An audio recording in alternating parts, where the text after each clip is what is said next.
March is National Kidney Month, and all month long, the National Kidney Foundation is raising awareness about kidney disease and the importance of being a kidney donor if you can. Joining me in studio is Brittany Statz with the National Kidney Foundation and Beth Burbridge, who is a living kidney donor and an NKF board member. Great to have you both here. Thanks for having us. Great to have your testament Absolutely. here too, you know. It just speaks to what the good work that you all are doing. It's a big month for you all, right? There's a lot of dates on the calendar in March to raise awareness. Tell us about that. So it's March is Kidney Month, and so we do have World Kidney Day coming up, which is on March 14th. So mark your calendars for that. And then 2 days after, we have our Gift of Life Gala. Yeah.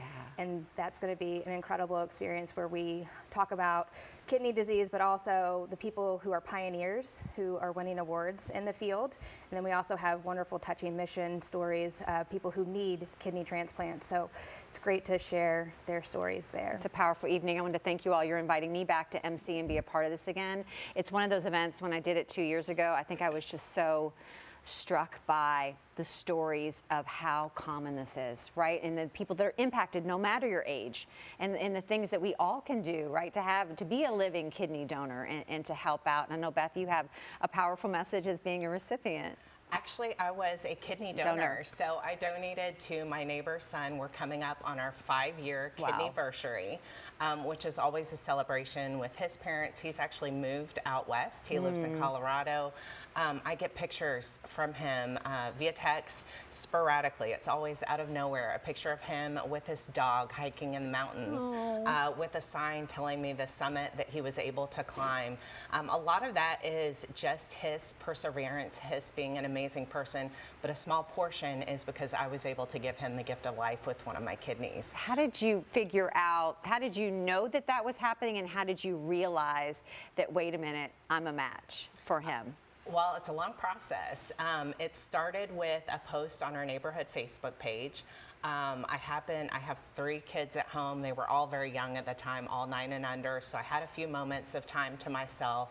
Spent a little time on my neighborhood Facebook page, as we all do for a moment of time, and rarely do we do good like this. Yes, right. So I was scrolling through. I happened across the story for whatever reason. I clicked on that link. I read their story, their need for a kidney, and I thought maybe I can help. And you know, my husband wasn't on board to start with, but I have to say he's been one of my biggest supporters since then.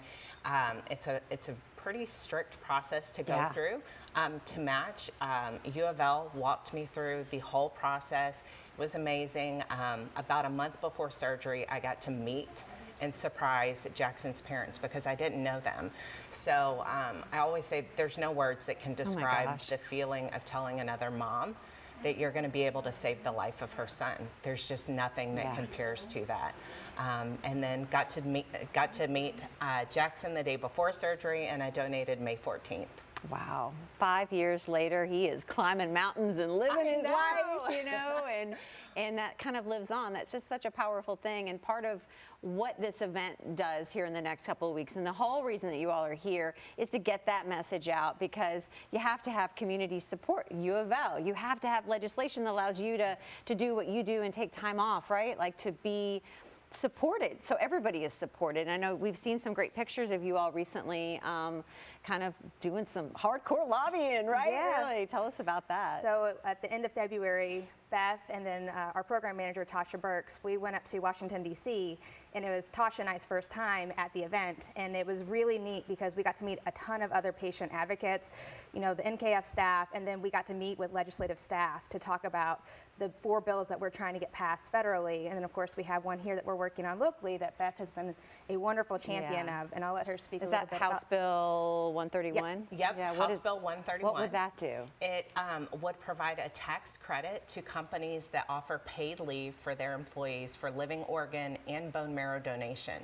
So those employers that go the extra step and provide that time off for their employees would have a little bit of financial reimbursement from the state. There are companies already like Jim Beam. I am so proud of them. They're one of the trailblazers in providing separate paid leave. Fred Noe was able to get a kidney. His donor was actually able to take that time paid because They offer paid leave. So House Bill 131 would open the door for more companies in Kentucky to be able to offer that paid leave and ultimately save lives. Yeah. There are over 1,000 people right now on the transplant wait list. Most of that list is kidneys and livers. Those are the two most commonly donated organs by living organ donors. So again, Like how House many Bill more people 131. would be willing? Like everybody wants to help their neighbor or even a stranger. We see the signs at sporting events where people, I need a kidney transplant. I think more people would be willing to make that step if they knew I can keep my job, I'm going to be paid for my time off, and my health care is going to cover it. Absolutely. It would make an incredible difference because there are so many families like mine where you're just not able to take the time off. I had to return to work after 6 days. 6 days after donating my kidney, I went back to work. Now, was it worth it? Absolutely, because Jackson is doing all of these incredible things now. But it was really hard. So working with legislators to try to get this change, I just can't be more grateful to Representative McPherson for sponsoring this bill the past few years. And I'm really hopeful that this is the year it passes. This could be the year. I know the gala coming up. Are there other ways if people can't make it to the gala? How can people help? Yeah. Whether it's supporting the bill or whether it's making a donation. Obviously, we want everyone to support the bill Or to give if a kidney. possible. Yeah, right? Yes, those are the top things, obviously. But if you can't attend the gala, we have an auction that people can peruse, not attending the event. And then, of course, there's just a general donate link on our NKF website as well. And those auction packages are some of the most amazing trips you have ever seen in your life. The donations, I can't even imagine what they're like this year. Yeah, we got a couple new items, and we're very excited about them. Okay. Well, great to see you both. I'll see you in a couple weeks. And thank you just for everything you've done. I mean, that's like the ultimate, gift. I can only imagine what that mom, her reaction was like. And we just hope that this touches more people.